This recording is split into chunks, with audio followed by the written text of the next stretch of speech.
So the wonderful world of handheld gaming consoles has gone a bit mental recently. The humble Nintendo Switch has got hot competition from that Steam Deck and a whole sack full of other chances, including this bad boy right here, the Ayaneo Air Pro. Ayaneo. This portable console runs full Windows 11 and it is a beefy bugger as well. It's powered by the AMD Ryzen 7 5825U, backed by 16 gigs of RAM.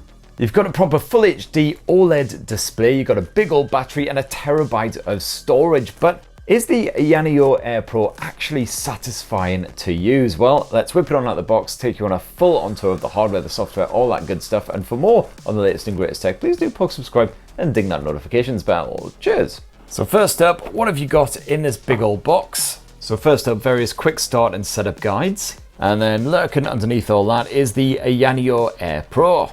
And then in the other half is all of the necessary accessories. So you've got yourself a dinky power adapter with the full complement of converters. You can power up this bugger in pretty much any country across the globe.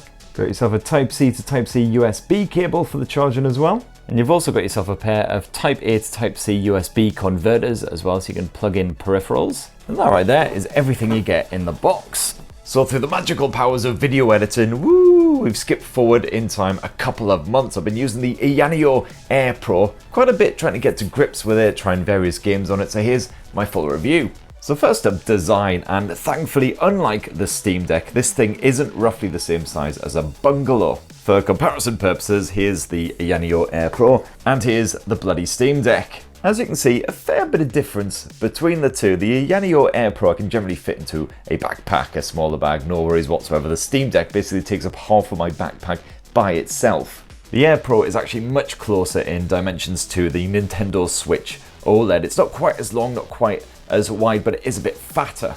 It's basically a Switch that went a bit wild on the poke scratchings and ails, and yeah, maybe needs to run its ass around the block a few times. And that Ayaneo Air Pro, 2 months and I still can't say the bloody name properly. The Ayaneo Air Pro weighs around 450 grams, so certainly if you're holding it like so, it will start to ache your arms after a while if you've got pathetic little boy biceps like I do at least. It's definitely best off resting in your lap or on a desk. It's quite a slick looking device overall, nice and curvy. You've got a choice of 3 different colours, white, black or silver if you stump up for the ultimate Billy Big Bollocks models. I do really love some of the little design touches thrown in here, like how those thumbstick orifices glow a bright blue when the Air Pro is switched on. And this can be fully customized within the Air Pro settings as well, so you can actually have them glowing whatever color you want to. I also appreciate how they've built a fingerprint sensor into that there power button as well, which doesn't work 100% all of the time. Sometimes it can be a little bit bulky, but usually it means you don't have to bugger about inserting pins or passwords. So boot the bugger up and what you got running on here is full fat Windows 11, unlike the Linux OS which Steam Deck runs. You do, however, get a gaming UI chucked on top as well, known as iSpace. This is a bit more user-friendly for configuring the Ayaneo Air Pro. So for instance, you can quickly change up the resolution with a quick tap here. You can also flick through a variety of different power modes, pro mode, gaming mode, balance modes, etc. You can add various shortcuts in as well, and it gives you fast access, of course, to all of your games that you've got installed here on the Air Pro. Gotta say, overall, it's not the most intuitive software. Certainly there's quite a lot of bits hidden away in various menus that you'll have to dig around to find. But once you got the hang of it, there are an impressive number of tools hidden away in these menus, lots of configuration options. And I gotta say, a couple of months ago when I first started using this thing, it used to be a glitchy mess. So for instance, you'd bring up iSpace and then all of a sudden the Windows taskbar would just completely vanish from view. Thankfully, recent updates have sorted out many of these little bugger-ups, but occasionally the mouse cursor can just completely vanish while still remaining active, and if you reorientate the screen, that can also mess things up when you go back into landscape mode. So for instance here, we've got half of that iSpace completely missing from view. It's definitely worth turning the bloody rotation lock on, that's for sure. Now you've got Wi-Fi 6 support for jumping online and downloading games, and I've had absolutely no troubles with this whatsoever. I found those download speeds have stayed nice and nippy. My review model came with a 1TB SSD, although other options are available, and you do have micro SD memory card support on top. And I found that games loaded impressively quickly using that SSD. The likes of Doom Eternal and Uncharted, you're only hanging around a few seconds waiting for the action to actually commence. As for those controls, well, they're not quite as comprehensive as the Steam Decks. You don't get any kind of back paddles or anything like that. As far as the button layout and everything goes, this thing is definitely much closer to the Nintendo Switch. You got yourself a D-pad over here on the left side and also a couple of joysticks with the aforementioned glowing orifices. There's no Steam Deck style touchpads here, though you can use the joystick to maneuver the on-screen cursor, and it is a touchscreen as well, so you can just simply tap. And I certainly found that the Ayaneo Air Pro was comfortable to grip and play on for extended periods, just like the Switch. I did start to get a bit of hand cramp playing something intense like Doom Eternal for more than an hour, but that's pretty standard. Now that 5.5-inch OLED screen is a bit of a beaut. You get those same deep inky blacks that the Switch OLED pumped out, something I definitely missed on the basic IPS panel of the Steam Deck, which to be fair was otherwise a pretty great screen. And this display goes all the way up to 1080p Full HD resolution, while other rivals like the Steam Deck and the Switch max out its standard HD. But this isn't actually that much of an advantage for more demanding games anyway, as we will touch on in a bit. As for the brightness, well, that scales all the way up to 350 nits, which is absolutely fine for playing murky affair like Doom Eternal, as long as you're in quite an ambient environment. Otherwise, if you are outdoors, you'll probably be seeking shade rather quickly. For your audio, you've got a pair of stereo speakers positioned here on the bottom of the Ayaneo Air Pro, so they don't fire audio directly at your face, unfortunately, but also you won't accidentally muffle them with your sweaty palms while gaming. And to be fair, these aren't too bad at all. They pack a decent punch when you max out that volume. Not quite as loud as the Steam Deck, unfortunately, but at least the audio stays respectable. It doesn't get all tinny in pants. You've also got yourself a headphone jack down below, and the Air Pro supports Bluetooth 5.2 if you prefer some privacy or some proper immersion. And the Ayaneo Air Pro also sports some dual X-axis linear motors as well for a bit of rumble feedback, and it's not too bad. Not as good as the Steam Deck again, and certainly not as good as the likes of a DualShock controller, but you get a bit of haptic feedback. It is quite loud though when those motors get going. Now, stuffed inside the base model of the Air Pro, you've got AMD's Ryzen 7 5560U, whereas here in my review model that was upgraded to the 5825U.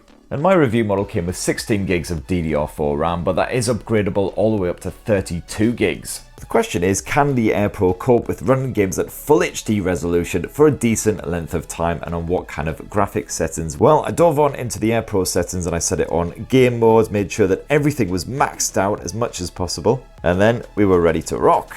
Now to start with, I decided to try something a little bit lighter, Portal 2 set to the higher graphics settings at Full HD resolution.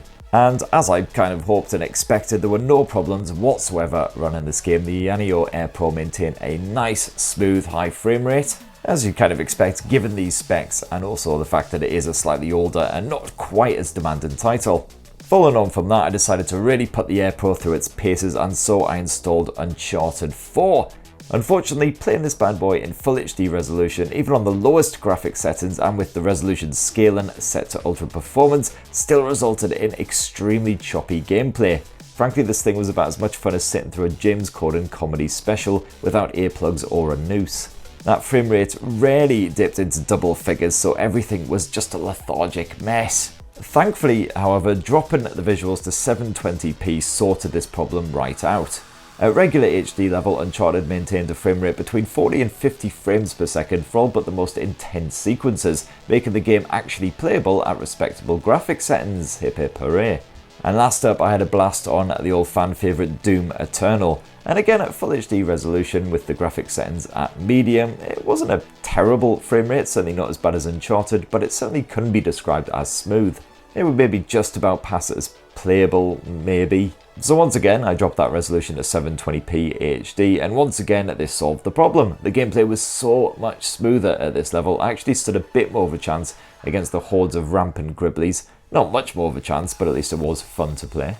To keep things cool, the Air Pro uses a combination of copper tubing, and also you've got a built-in fan in there, just like you do on the Steam Deck. And this did the job admirably. It was impressively quiet, even under a fair bit of duress. I certainly didn't notice any throttling on those lower sort of 720p resolutions with the likes of Doom and Uncharted, even after playing for a good hour or so. And while bits of the Air Pro console got a little bit warm, it certainly didn't get as toasty as the Steam Deck after you've been playing on that motherfucker for a good couple of hours. I also tried installing some games from the likes of GOG.com onto the Air Pro as well, and unfortunately with these sorts of titles you do have to jump through a few more hoops to actually get them running perfectly. For instance, you'll have to install a third-party control mapper, otherwise those buttons will just do absolutely nothing.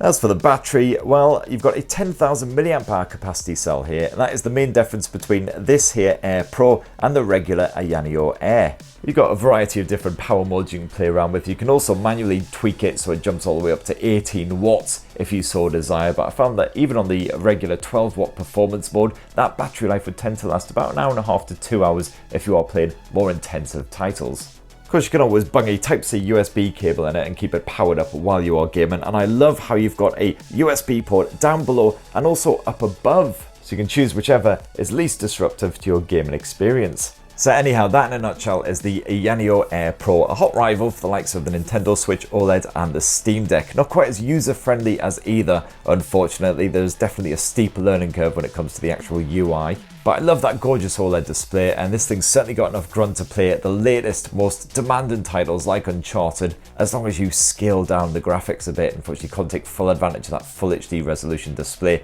unless you're playing older or less demanding fare. Anyhow, that's what I think. What do you guys reckon? It'd be great to hear your thoughts down in the comments below. Please do plug, subscribe, and ding that notifications bell for more on the latest and greatest tech, and have yourselves a really wonderful rest of the week. Cheers!